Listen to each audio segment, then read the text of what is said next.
So, who's gonna be a good boy? Who's gonna be top dog? Oh, that's you. Oh, look at me. Oh, no, that's you. Top dog. You are. Top dog! I got a package. I got a sled. I'm ready to go. Wah! Top dog! Is that an earthquake? Looks like Tigersville is in for a bloody good time.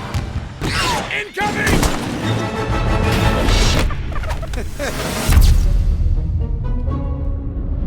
The film is about an Arctic fox named Swifty.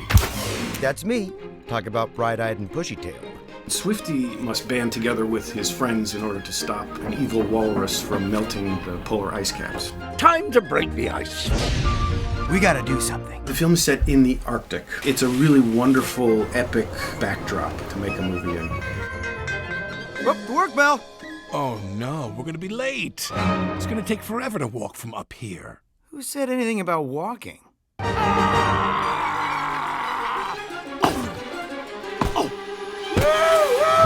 The town itself, Tigersville, where the movie takes place, really has a sort of classic fairy tale sense about it. There you go. Swifty is an Arctic fox, genetically predispositioned to be invisible. And none of these things kind of help his confidence, because all he wants to be is seen. At least I'll be remembered for something. The only thing I'll be remembered for now is not being memorable, like that other guy. What guy? Exactly. And wants to be recognized. He wants to be a top dog. Top dog are these big husky dogs. Game faces, guys. I swear it's gonna be me one day. Not on my Yeah. watch. Back to work. Angelica Houston plays Magda. She's this taciturn caribou. Now listen! We're listening.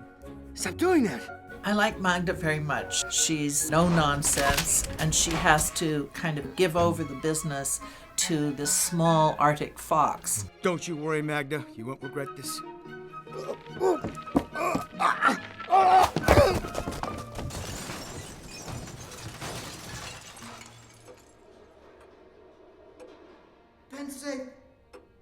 Magda regret this already.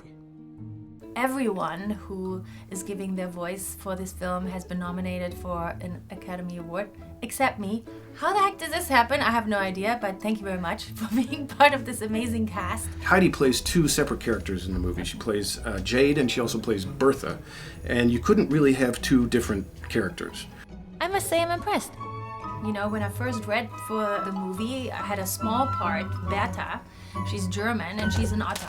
I am Bertha, and this is my life partner, Leopold. And together we uncover conspiracies. Then I said, who is actually doing the lead? Who is Jade? Who is the fox? And they're like, well, we're still casting. We don't know. And then I said, please, can I also try for that part? And they said, well, you have a part already. And I'm like, well, but I could try and I could change my voice. What? Really? And so they sent me over the lines and I tried out for it and I got the part. You never know what's around the corner. Jade is around the corner. Yeah, right. Wait, what? Oh, no, she can't see me like this. What do I do? You just be yourself. There are many levels to the movie. One of the levels that really resonate closely with me is this love story between Swifty and Jade that runs sort of underneath the main narrative. So, Jade, I was thinking, do you want to go out sometime? Maybe we can... Come on, Swifty, come on. Jade! Jade!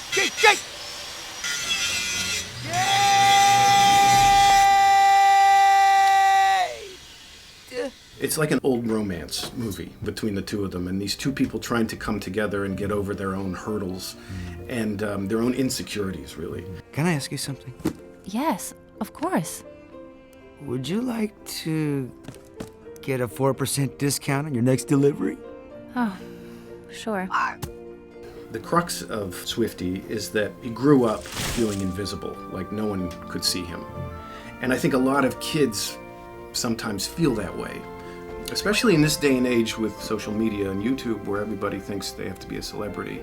I gotta tell you, it sure feels nice being recognized as more than just a fox. I'm just a fox. Yeah, but no, you're a fox. Well, no, that sounds weird too. You're great. Like, everyone loves how you do the gadgets and trinkets and the stuff. Gadgets and trinkets. The movie is about saving the Arctic, which also in real life, it's melting away. It's something I feel rather passionate about, and I hadn't actually seen an animated film deal with that issue. Because animation is so approachable and kind of open to everyone. So I think this is a great way to get this topic onto their mindset. Because in some way the movie makes kids understand how important is the environment. Are you sure about this, Swifty? What's the worst that could happen, right? I like very much when important messages are sort of couched in popular film or in cartoons, because I think it makes it not only accessible for children but also for their parents. It doesn't hit the audience over the head with the issue or get preachy about it, but I think if kids are picking up on that message, I think that's a very good one for them to take away. If I might have your attention. Drum roll, please. It's just an expression. How was it? The whole process is very enjoyable. I always love radio, and it's like radio. So you come in and you sit down and you do lots and lots of takes. We need attack music. Let me crank it. We need attack music. Let's crank it. We need attack music. Let's crank it up. Adequate? Extremely. Yeah, it was really fun and challenging just to hone in on the lines and the delivery of the lines. So I got really into the more technical side of the voice and where to put it. And don't get me wrong, they still filmed you, and I was moving around and acting out. I mean, I think probably any actor would be. Doing something like this gives you a sort of opportunity to flex my muscles in other directions other than just film acting. Because cartoons are emphatic, it's very fun to go over the top. Mac, look, I worked really hard for this. I mean, it's not fair. Life is not fair. Is it fair that I have to run business with antique equipment and employees who are only extremely adequate? No. Is it fair that ex-husband run off with wild elk 10 years younger? No! And it's great because no one really gets to see all the strange faces that you're making while you're saying your lines. So you have this freedom and you can just play. It appears the shadowy conspirators are finally coming to light. Maybe you'd get not even that good of an image of like what the character looked like. But it really is like a free fall and you're blind and just go for it. Well, it's a good thing I'm a top dog then, isn't it? You? You're just a fox. There's that just again. Well, the director of an animated film is really carrying the whole thing in his mind, which means when you come to perform in it, you're even more dependent on him than you are with an ordinary director. So he has to always explain to you what the scene is like or how you're feeling, how your emotions are, because you get your pages and then how am I supposed to be? Am I sad? Am I happy? Am I yelling? Where am I? He's like, you're on the top of this thing, so you have to really yell because otherwise they can't hear you down there. Jade, you okay? I'll be better once I get us out of here. Really what a director is about is telling a story and leading a team of artists and technicians. And with animation, everything is so thoroughly planned. Every frame that you're seeing takes months to create. It's official procedure. Since when? Since procedures became official, sir.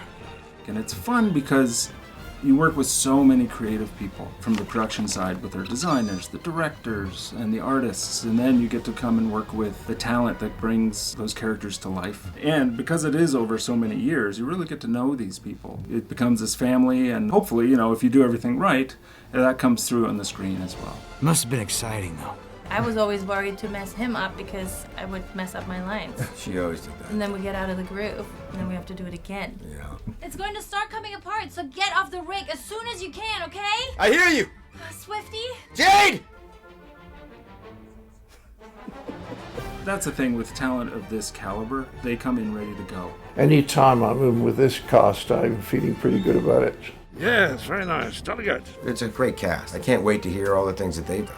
Like I said, we made it. I was so nervous, but we got the job done. It was a lot of fun. You are truly one of us now. I think a movie like this is not only fun, but it's educational. Magda not moose. Magda caribou. It has a good message, which is that you should really accept yourself for who you are. At the end of the day, chasing after fame and celebrity, it's an empty pursuit. If you are yourself, you have to be yourself, you are great, you can do amazing things. And I really do hope that people just come away with a smile on their face and maybe an idea towards the bigger picture of the environment and what we can do to protect it.